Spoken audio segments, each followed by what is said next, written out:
നമസ്കാരം, ഞാൻ Deepthi. Chemmanur international jewellers Kaumudi ഹെഡ്ലൈൻസിലേക്ക് സ്വാഗതം. Powered by ARMC, presented by NCDC. പരാജയത്തിൽ പഴിചാരി. തിരഞ്ഞെടുപ്പ് തോൽവിയിൽ UDF ഘടകകക്ഷികൾക്കെതിരെ ആരോപണവുമായി JDU. പാർട്ടി സ്ഥാനാർത്ഥികളെ തോൽപ്പിച്ചത് ഘടകകക്ഷികളെന്ന് MP വീരേന്ദ്രകുമാർ.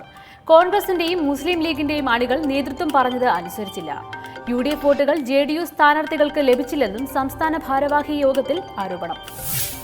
നിയമസഭാ തിരഞ്ഞെടുപ്പിലെ കൂട്ടത്തോൽവിയുടെ പശ്ചാത്തലത്തിൽ JDUവിലും അഴിച്ചുപണി. നടപടി മത്സരിച്ച 7 സീറ്റിലും പാർട്ടി പരാജയപ്പെട്ട സാഹചര്യത്തിൽ സംഘപരിവാറിനെതിരായ ജനവികാരമാണ് LDFന് അനുകൂലമായതെന്നും വിലയിരുത്തൽ.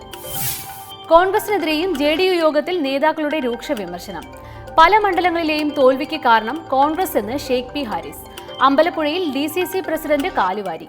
വടകരയിൽ ലീഗും കോൺഗ്രസും RMPക്ക് വോട്ട് മറിച്ചെന്നും ആരോപണം. കേരളം കാക്കാൻ ബെഹ്റ. സംസ്ഥാന പോലീസ് മേധാവിയായി ലോക്നാഥ് ബെഹ്റ ചുമതലയേറ്റു. കേരള പോലീസിനെ ഒന്നാമതെത്തിക്കുന്നതിന് പ്രഥമ പരിഗണന. പോലീസ് സേനയിൽ ആധുനിക സാങ്കേതിക വിദ്യയിൽ ഊന്നിയ വികസനം നടപ്പാക്കും. ഏറെ നാളായി തെളിയിക്കപ്പെടാതെ കിടക്കുന്ന കേസുകൾക്ക് മുൻഗണന നൽകുമെന്നും സ്ഥാനമേറ്റെടുത്ത ശേഷം DGP. മുൻ DGP TP സെൻകുമാർ മാറി നിന്നതിനെ തുടർന്ന് ബെഹ്റയ്ക്ക് ബാറ്റൺ കൈമാറിയത് ഹെഡ്ക്വാർട്ടേഴ്സ് ADGP. ജിഷ കൊലക്കേസ് വെല്ലുവിളിയായി ഏറ്റെടുക്കുന്നു. പോലീസിൽ CBI മോഡൽ അന്വേഷണ സംവിധാനം കൊണ്ടുവരുമെന്നും ലോക്നാഥ് ബെഹ്റ. ഉദ്യോഗസ്ഥരെ ശരിയാക്കി. പോലീസ് മേധാവി സ്ഥാനത്ത് നിന്ന് സെൻകുമാറിനെ മാറ്റിയതിനു പിന്നാലെ IPS തലപ്പത്ത് വൻ അഴിച്ചുപണി. സർക്കാർ വകുപ്പുകളിലെ സെക്രട്ടറിമാർക്ക് കൂട്ട സ്ഥാനമാറ്റം. IT സെക്രട്ടറി സ്ഥാനത്ത് നിന്ന് PH കുര്യനെ മാറ്റി M ശിവശങ്കറിന് പകരം ചുമതല. വ്യവസായ സെക്രട്ടറിയായി കുര്യൻ തുടരും. രാജുനാരായണ സ്വാമി പുതിയ കൃഷി വകുപ്പ് സെക്രട്ടറി. ആസൂത്രണം, ആരോഗ്യം, വൈദ്യുതി, ഗതാഗതം, പൊതുവിദ്യാഭ്യാസം തുടങ്ങിയ വകുപ്പുകളിലും സെക്രട്ടറിമാരെ മാറ്റി അടിമുടി ഭരണപരിഷ്കാരം. തീരുമാനം ഇന്ന് ചേർന്ന മന്ത്രിസഭാ യോഗത്തിൽ. അഡ്വക്കേറ്റ് ജനറൽ സ്ഥാനത്തേക്ക് CP സുധാകര പ്രസാദിന് വീണ്ടും നിയമനം. നടപടി ഭരണമാറ്റത്തെ തുടർന്ന് KP ദണ്ഡപാണി AG സ്ഥാനം രാജിവെച്ചതോടെ. VS സർക്കാരിന്റെ കാലത്തായിരുന്നു ഇതിനു മുൻപ് സുധാകര പ്രസാദ് AGയുടെ ചുമതല വഹിച്ചത്. ആദ്യം കുറിപ്പ്, പിന്നെ കത്ത്. ക്യാബിനറ്റ് പദവി സംബന്ധിച്ച് യെച്ചൂരിക്ക് കുറിപ്പ് നൽകിയെന്ന വാർത്ത നിഷേധിച്ച് VS അച്യുതാനന്ദൻ. സത്യപ്രതിജ്ഞാവേളയിൽ സീതാറാം യെച്ചൂരിക്ക് പദവി ആവശ്യപ്പെട്ട് കുറിപ്പ് നൽകിയിട്ടില്ല. താൻ നട്ടുനനച്ച് വളർത്തിയ പ്രസ്ഥാനമാണ് CPM. അതിലെ നേതാക്കന്മാരോട് എന്തും പറയാനുള്ള സ്വാതന്ത്ര്യം തനിക്കുണ്ട്. സ്ഥാനമാനങ്ങൾക്കായി ഒരിക്കലും ആരുടെയും പുറകെ പോയിട്ടില്ലെന്നും VSന്റെ Facebook post.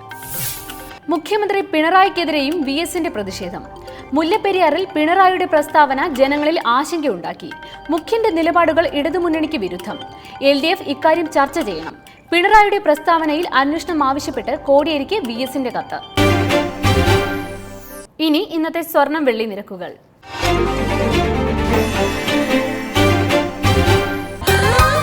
Dubai gold and diamond സ്വർണ്ണ വെള്ളി നിരക്കുകൾ നിങ്ങൾക്കായി അവതരിപ്പിക്കുന്നത് Dubai gold and diamonds, India, UAE, Oman, Bahrain. സ്വർണം ഗ്രാമിന് 2680 രൂപ. പവൻ 21,440 രൂപ. വെള്ളി ഗ്രാമിന് 42 രൂപ. ദുബായ് ഗോൾഡ് ആൻഡ് ഡയമണ്ട് സ്വർണ്ണ വെള്ളി നിരക്കുകൾ നിങ്ങൾക്കായി അവതരിപ്പിച്ചത് Dubai gold and diamonds, India, UAE, Oman, Bahrain. Chemmanur international jewellers Kaumudi headlines powered by ARMC, presented by NCDC സമാപിക്കുന്നു. അടുത്ത ഹെഡ്ലൈൻസ് 1 മണിക്കൂറിന് ശേഷം. നമസ്കാരം.